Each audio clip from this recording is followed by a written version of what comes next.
वो कमज़ोर नहीं थी, वो कंफ्यूज्ड भी नहीं थी, वो बस थक चुकी थी हर चीज़ एक्सप्लेन करते करते। सुबह से शाम तक उसकी ज़िंदगी एक्सप्लेनेशन से भरी हुई थी। लेट उठने का रीज़न, काम करने का रीज़न, काम ना करने का रीज़न, नो बोलने का रीज़न, थक जाने का रीज़न, चुप रहने का रीज़न।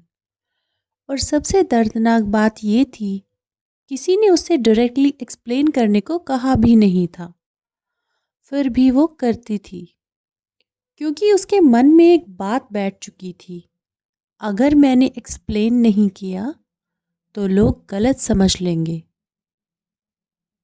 इसलिए वो घर वालों को समझाती रही, पार्टनर को समझाती रही, सोसाइटी को समझाती रही और कभी कभी उन लोगों को भी जो समझना चाहते ही नहीं थे।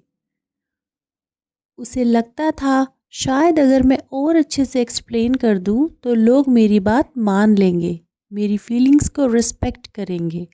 लेकिन उस दिन कुछ बदल गया। उस दिन उसने सिर्फ एक वर्ड बोला, नो।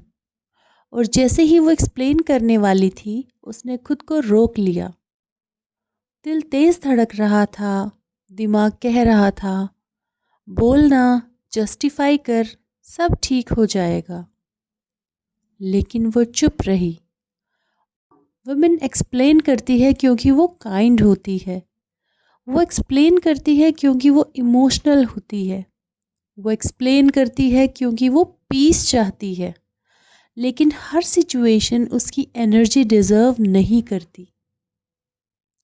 उसे एक्सप्लेन करने की ज़रूरत नहीं है।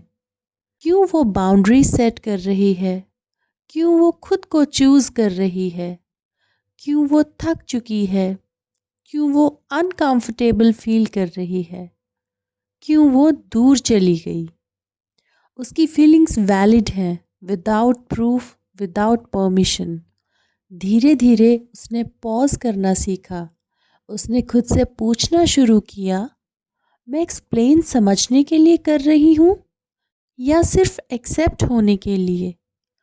और जब जवाब होता एक्सेप्ट होने के लिए तो वो चुप रहना चूज़ करती, क्योंकि साइलेंस उसकी एनर्जी प्रोटेक्ट करती थी, साइलेंस उसकी डिग्निटी प्रोटेक्ट करती थी, साइलेंस उसे पावर वापस देती थी।